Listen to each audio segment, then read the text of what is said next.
നിങ്ങളുടെ ക്ലാസ്സിൽ ഇപ്പം 175 യെസ്. 170. അപ്പൊ എങ്ങനെയാ നിങ്ങളുടെ ഇപ്പം ലാബൊക്കെ പോകുമ്പോ എങ്ങനെയാ സ്പ്ലിറ്റിംഗ് ഒക്കെ എങ്ങനെയായിരിക്കും? എനിക്ക് 4 ബാച്ച് ഉണ്ട്, എ ബി സി ഡി. ഞാൻ ബി ബാച്ചിലാണ്. ഓൾമോസ്റ്റ് ഓരോ ബാച്ച് 44 നമ്മുടെ സ്റ്റുഡൻസ് ആയിട്ട്. ഫ്രണ്ട്സ് ഇപ്പം ഇവരൊക്കെ എവിടെയായിരുന്നു? ഇവര് ഒരാൾ എ ബാച്ച് ഉണ്ട്, പിന്നെ ഒരാൾ ബി ബാച്ച് നമ്മളെ കൂടെ ഉണ്ട്, ആ. പിന്നെ സി ഡി എല്ലാ ബാച്ചിലുള്ളവരും ഉണ്ട്. അപ്പൊ ശരിക്കും പറഞ്ഞാൽ എല്ലാരെയും ഒന്ന് ഒരുമിച്ച് കാണുന്നത് ഫസ്റ്റ് ഒക്കെ വരുമ്പോഴാണ്. അങ്ങനെ എന്തെങ്കിലുമൊക്കെ ആയിട്ട്. ലെക്ചറിൽ പിന്നെ ഹോസ്റ്റലില് പിന്നെ ലെക്ചർ ഹോളിൽ നമ്മള് ഷഫിളായിട്ട് ഇരിക്കുമ്പോ എല്ലാരായിട്ട് പരിചയപ്പെട്ട് വന്നോ? ഇങ്ങനെ വരുന്നു. ഞാൻ എനിക്ക് തോന്നുന്നു ഇവിടെ നോർത്ത് ഇന്ത്യൻ മീൻസ് നിങ്ങളെ മലയാളീസ് മാത്രമല്ല എന്ന് കണ്ടു. അല്ല, ഓൾമോസ്റ്റ് ഒരു 10 ഒക്കെ ആയിട്ട് നോർത്ത് ഇന്ത്യൻസ് ഉണ്ട്. അപ്പൊ അവരായിട്ടുള്ള ഇന്ററാക്ഷൻ അപ്പൊ മൊത്തത്തിലൊരു അവരെ നമ്മൾ കാണും. അപ്പൊ അവര് ഞാനിങ്ങനെ ചോദിക്കും എന്താണ് കേരളം ചൂസ് ചെയ്യാനുള്ള കാരണം. അപ്പൊ ഒന്നുമില്ല, വെറുതെ. അപ്പൊ ഒരു കുട്ടി എന്നോട് പറഞ്ഞു ചുമ്മാന്ന് പറഞ്ഞിട്ട്, മലയാളമൊക്കെ പഠിച്ചു വന്നിട്ടുണ്ട്. അവര് മലയാളം പഠിച്ച് സെറ്റായിക്കൊണ്ടിരിക്കുകയാണ്. യെസ്.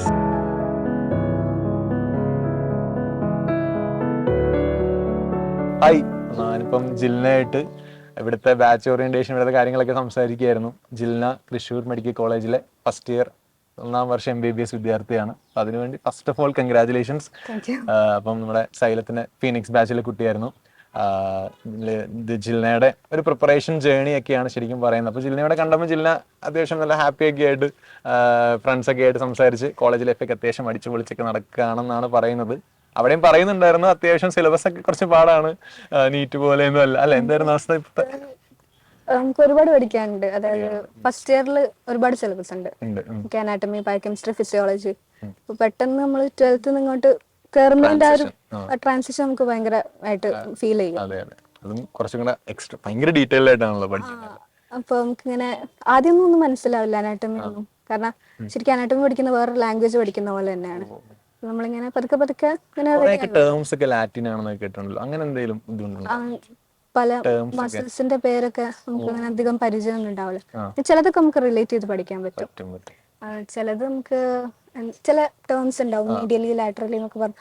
അത് നമുക്ക് ആ ഒരു ഓറിയന്റേഷൻ ഒന്നും കിട്ടില്ല. അപ്പൊ നമുക്ക് അതൊരു ബുദ്ധിമുട്ടാണ്. ഫസ്റ്റ് മന്തൊക്കെ കുറച്ച് ഇതായിട്ട്, പിന്നെ ഇങ്ങനെ ശരിയായി വരും. അതെ. അപ്പം കഴിഞ്ഞ കൊല്ലം ഇതേപോലെ തന്നെ ഇലക്ട്രോസ്റ്റാറ്റിക്സ് ഇക്വേഷൻസും കറന്റ് ഇക്വേഷൻ ഒക്കെ പറഞ്ഞു വരുന്ന ജില്ല ഇപ്പോൾ മീഡിയലി ലാറ്ററലി എന്നൊക്കെ പറഞ്ഞ് ഓരോരോ കാര്യങ്ങൾ പഠിച്ചു വരികയാണ്.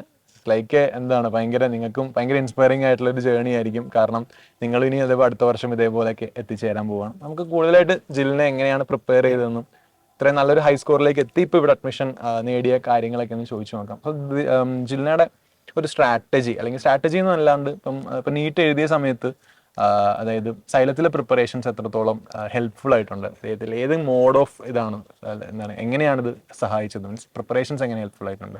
ഞാൻ സൈലത്തിൽ ഓൺലൈനിലും ഉണ്ടായിട്ടുണ്ട്, പിന്നെ ഓഫ്ലൈനായിട്ടും പഠിച്ചിട്ടുണ്ട്.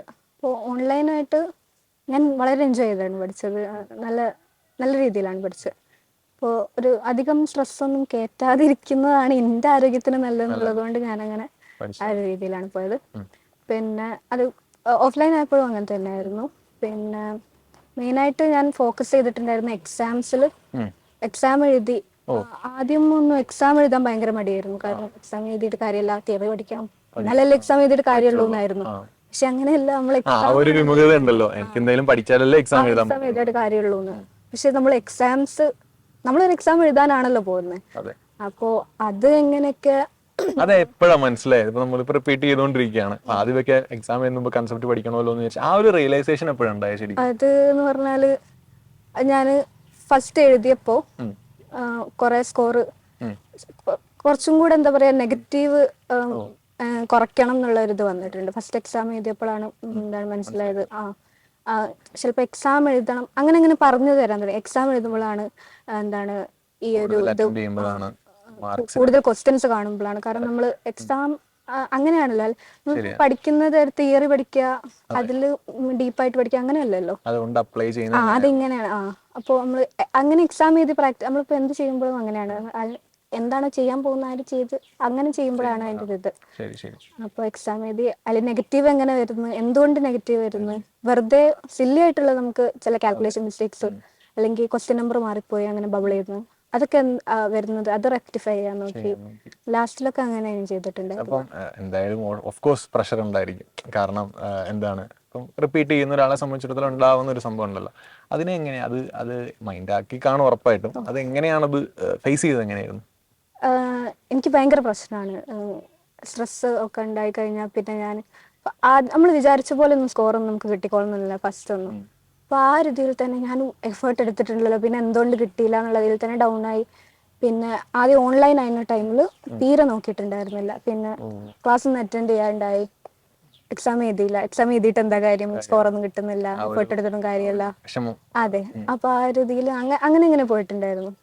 അങ്ങനെ കുറെ താഴ്ന്നു പോയ അങ്ങനെ താഴ്ന്ന് ഇങ്ങോട്ട് പോകും. അങ്ങനെ അങ്ങനെ പലർക്കും അങ്ങനെ ഉണ്ടായിട്ടുണ്ടാവും. എങ്ങനെയാണ് അത് ഓവർകം ചെയ്ത് എങ്ങനെയാണ്? അത് താഴ്ന്നു പോയാൽ താഴ്ന്നു തന്നെ നിൽക്കുമെന്ന് മനസ്സിലായി. നമുക്ക് എന്ന് പറഞ്ഞാല് മുന്നോട്ട് പോകണം എന്നുണ്ടെങ്കിൽ മുന്നോട്ടേക്ക് അങ്ങനെ പോയി അങ്ങനെ പോകണം, അല്ലാതെ എഫേർട്ട് എടുക്കണം. അതെ. നമുക്ക് എന്തായാലും മുന്നോട്ട് പോയാലേ നമുക്ക് എവിടെയെങ്കിലും ഒക്കെ എത്താൻ കഴിയും. എന്തിന്റെ കേസിലായാലും അങ്ങനെ തന്നെയാണ്. അങ്ങനെയൊക്കെ ആയി. അങ്ങനെ പിന്നെ എന്താണ്, എക്സാം എഴുതണം, നല്ല രീതിക്ക് അറ്റൻഡ് ചെയ്യണം. സ്ട്രാറ്റജി മാറ്റിയിരുന്നു. അപ്പം എങ്ങനെയാണ് പഠിക്കേണ്ട രീതി മാറ്റി അങ്ങനെ എന്തെങ്കിലും ചെയ്തു? ഇപ്പൊ ഫിസിക്സ് ഒക്കെ ആണെങ്കിൽ തന്നെ ആ ഒരു എന്താണ് ഫിസിക്സ് നടത്തിയ അഡ്വാൻസ്മെന്റ് എന്താണ്? ഫിസിക്സിൽ എനിക്ക് ഇഷ്ടമല്ലായിരുന്നു. എന്ന് വെച്ചാല് ഫിസിക്സ് ആയിരുന്നു എനിക്ക് ബുദ്ധിമുട്ട്. കോൺസെപ്റ്റ്, ഒരു കാര്യം പഠിക്കുമ്പോൾ അതിന്റെ കോൺസെപ്റ്റ് നല്ല ക്ലാരിറ്റിയിൽ പഠിക്കണം, അങ്ങനെയൊക്കെ ആയിരുന്നു ഞാൻ ചിന്തിച്ചിരുന്നത്. അപ്പൊ അങ്ങനെ പഠിക്കാൻ കുറെ ടൈം എടുത്തിട്ടുണ്ടായിരുന്നു. പിന്നെ സൈലത്തിലെ വീഡിയോസ് കാണുമ്പോൾ പിന്നെയും കുറച്ചും കൂടെ ഒരു കോൺസെപ്റ്റ് ഓറിയന്റഡ് ആയിട്ട് എനിക്ക് അങ്ങനെ തോന്നി.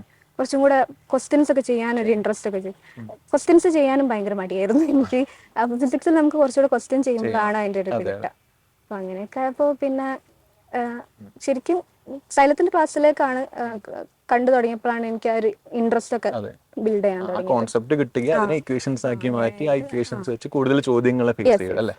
അപ്പോ ആദ്യമൊക്കെ ചിലപ്പോൾ നമുക്ക് ക്ലാസ് കണ്ടിട്ട് പിന്നെ ക്വസ്റ്റ്യൻ ഒന്നും അറ്റൻഡ് ചെയ്യാനൊന്നും പറ്റില്ല. നമ്മൾ ശരിക്കും ക്ലാസ്സിൽ നമ്മൾ ചെയ്തിട്ടുണ്ടായിരുന്നു, പക്ഷെ എന്തുകൊണ്ട് ചെയ്യാൻ പറ്റുന്നില്ല. പിന്നെ അത് നമ്മൾ കുറെ ക്വസ്റ്റ്യൻ ചെയ്യുമ്പോഴാണ് കുറച്ച് കിട്ടി ആ ഒരു അഡ്രിനലിൻ റഷ് ഒക്കെ വരും. നമ്മളിപ്പോ മക്കളോട് സംസാരിക്കുമ്പോൾ നിങ്ങളും കഴിഞ്ഞ അത് കേൾക്കുന്ന ഒരു കാര്യം, കാരണം ചെയ്തിട്ട് കിട്ടുന്നില്ല. ക്ലാസ്സിൽ സാറ് ചെയ്യുമ്പോൾ കിട്ടുന്നുണ്ടല്ലോ, പിന്നെന്താ കിട്ടാത്തതാണ്. അപ്പൊ അതെന്ന് പറഞ്ഞാൽ നമ്മള് കുറച്ചുകൂടെ ആദ്യം കിട്ടുമൊന്നുമില്ല, അത് നമുക്ക് മനസ്സിലാക്കി വെക്കണം. പിന്നെ ഇങ്ങനെ ചെയ്ത് കുറച്ച് കിട്ടും. പിന്നെ NCERT ആണ് മെയിൻ. ഫിസിക്സിന് അങ്ങനെ ഒരുപാട് ഇമ്പോർട്ടൻസ് കൊടുത്തിരുന്നു. എങ്ങനെയായിരുന്നു ഫിസിക്സിൽ NCERT? Questions physics NCERT exercise ക്വസ്റ്റ്യൻസിലായിരുന്നു കുറച്ചുകൂടെ ഇമ്പോർട്ടൻസ് കൊടുത്ത്. Solve examples. അതെ, എക്സാമ്പിൾസ്. കാരണം കൺസെപ്റ്റ് കിട്ടും അല്ലേ? അങ്ങനെ ആ ക്വസ്റ്റ്യൻസ് ഒക്കെ കുറെ റിപ്പീറ്റഡ് ആയിട്ട് ചോദിച്ചിട്ടുണ്ടായിരുന്നു. അതൊന്നും ഞാൻ ആദ്യത്തെ പ്രാവശ്യമൊന്നും ഞാൻ അങ്ങനെ ചെയ്തിട്ടില്ലായിരുന്നു. NCERT-ലാണ് അവസാനത്തെ കുറച്ചുകൂടെ ഇമ്പോർട്ടൻസ് കൊടുത്തത്. അപ്പൊ നമ്മുടെ ഇപ്പം ഈ ഓൾറെഡി നമുക്ക് NCERT ഉണ്ട്, അതിന്റെ കൂടെ നമുക്ക് സ്റ്റഡി മെറ്റീരിയൽസും മൈൻഡ് മാപ്സ് ഉണ്ടല്ലോ. അതിന്റെ എങ്ങനെയായിരുന്നു? എന്റെ കയ്യിൽ സൈലത്തിന്റെ ഒരു ഹാൻഡ് റിട്ടൺ നോട്ട്സ് ഉണ്ടായിരുന്നു. അതാണ് ഞാൻ ഫോളോ ചെയ്തിട്ടുണ്ടായിരുന്നു ഫിസിക്സിന്. അപ്പൊ ഇങ്ങനെയാ അപ്പം കെമിസ്ട്രീന്റെ രീതി എങ്ങനെയായിരുന്നു? കെമിസ്ട്രിയില് ഇനോർഗാനിക് കൂടുതലും ടെക്സ്റ്റ് കംപ്ലീറ്റ് പഠിച്ചു. അങ്ങനെ അതെനിക്കൊരു ബുദ്ധിമുട്ടായിരുന്നില്ല. കാണാതെ പഠിക്കാനാണ് കുറച്ചുകൂടെ ഒരു ഇത്. പിന്നെ അത് ഇഷ്ടമായിരുന്നു. അങ്ങനെ ആദ്യമൊന്നും ഇഷ്ടം, പ്ലസ് ടുവിലൊന്നും പി ബ്ലോക്ക് ഒന്നും ഇഷ്ടമല്ലായിരുന്നു. പക്ഷെ പിന്നെ ആ ഒരു ഇതായിട്ട് ഹാങ്ങിൽ വന്നു.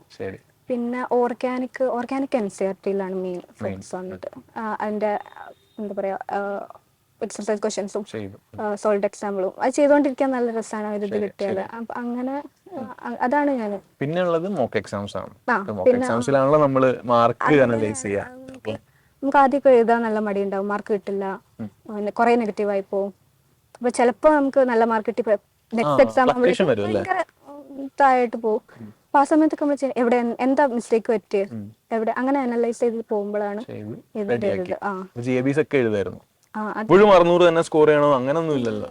ഞാന് അങ്ങനെ ഒരു 600-ലേക്ക് അങ്ങനെ ഒന്നും വന്നിട്ടുണ്ട്. പക്ഷെ പിന്നെ 550 ബിലോ ഒക്കെ ആയിട്ട് വരും. പിന്നെ ചിലപ്പോ 500 ബിലോ അങ്ങനെയൊക്കെ ആയി പോവും. അപ്പൊ ഇത് പറഞ്ഞാൽ എങ്ങനെയാണ് ഇതിന്റെ ഒരു പാട്ടാണ്, അത് പ്രോസസ്സിന്റെ പാട്ടാണ്. ജില്ല അത്യാവശ്യം നീറ്റ് ജേർണി ഫേസ് ചെയ്ത് വന്ന ഒരാൾ തന്നെയാണ്, എക്സ്പീരിയൻസ് ടോക്സ് എന്ന് പറയുന്ന ഒരാൾ തന്നെയാണ്. അപ്പം ജില്ലക്ക് ഈ ഒരു ഇനിയിപ്പോ 4 മാസത്തോളം അവരുടെ മുമ്പിലുണ്ട്. ഈ ഒരു 4 months അവർ ചെയ്യേണ്ട കാര്യം എന്താണെന്ന് ഷോർട്ടാക്കി പറഞ്ഞു കൊടുക്കും. ഈ ഒരു 4 months ഏകദേശം ഇപ്പോൾ പോർഷൻസ് ഒക്കെ കഴിഞ്ഞിട്ടുണ്ടാവും. അപ്പൊ ചിലപ്പോൾ നമുക്ക് ചിലതൊക്കെ ലാഗായിട്ടൊക്കെ ഉണ്ടാവും, അധികം ഫോക്കസ് ചെയ്യാത്ത പാർട്സ് ഒക്കെ ഉണ്ടാവും. അപ്പൊ അതൊന്നും കൂടെ പഠിക്കാം, അങ്ങനെ ഇനിയും ഡീറ്റെയിൽഡ് ആയിട്ട് പഠിക്കാം, അങ്ങനെയൊന്നും വിചാരിച്ച് സമയം കളയരുത്. ഇപ്പൊ ഒരു റിവിഷൻ പീരീഡ് ആണ്. അപ്പൊ ആ ഒരു റിവിഷൻ ചിലപ്പോൾ സൈലത്തിൻ്റെ സ്ട്രാറ്റജി ഉണ്ടാവും, അത് ഫോളോ ചെയ്യുക. മാക്സിമം മോക്ക് എക്സാംസ് എഴുതാൻ നോക്കുക. മോക്ക് എക്സാംസ് എഴുതി അങ്ങനെ ഒരു പ്രാക്ടീസ് വരുമ്പോഴാണ് നമുക്ക് നമുക്ക് ആ ഒരു റിയൽ എക്സാം ഫേസ് ചെയ്യാൻ പറ്റും. അങ്ങനെ ഒരു അറ്റ്മോസ്ഫിയർ ഉണ്ടാക്കിയെടുക്കുക. എക്സാം എഴുതുമ്പോൾ GIBയിലൊക്കെ നമുക്ക് അങ്ങനെ ഒരു അറ്റ്മോസ്ഫിയർ കിട്ടും. അപ്പം ശരിക്കും എക്സാമിൻ്റെ ഒരു ഇതുപോലെ ഉണ്ടാവും. അപ്പം നമുക്ക് ആ ഒരു എന്താ പറയുക, എല്ലാ തരത്തിലും എക്സാമിൻ്റെ അറ്റ്മോസ്ഫിയർ ആയിരിക്കും, അത് മാക്സിമം യൂട്ടിലൈസ് ചെയ്യാം. അതൊക്കെയാണ്. അപ്പം വളരെ വാല്യുബിൾ ആയിട്ടുള്ള ഒരു അഡ്വൈസ് തന്നെയാണ്. അപ്പം അത് കഴിഞ്ഞ് ഇപ്പോൾ ചില്ല ഇപ്പോൾ ഇവിടെ ഇങ്ങനെ ഇരിക്കുന്നു, ക്യാമ്പസിൽ ഓരോ സ്ഥലങ്ങളൊക്കെ കാണിച്ചിരുന്നു, അവിടെ ഇവിടെയൊക്കെ ഓരോ ഇതുണ്ടെന്ന് അറിയുന്നു. മീൻസ് ലൈക്ക് അതൊരു ഇഷ്ടപ്പെട്ടെടുത്ത് കിട്ടിയ ഒരു കോഴ്സിൻ്റെ ആ ഒരു സന്തോഷം ആക്ച്വലി ആ ഫേസിൽ കാണുന്നുണ്ട്. അപ്പം എന്തായാലും ഓൾ ദ വെരി ബെസ്റ്റ്. അടിപൊളി ഒരു ഡോക്ടർ തന്നെ ആവട്ടെ, എല്ലാ തരത്തിലുള്ള കാര്യങ്ങളും ചെയ്ത് തന്നെ അടിപൊളി ഡോക്ടർ ആവട്ടെ എന്ന് ആശംസിക്കുന്നു. And all the best. Thank you.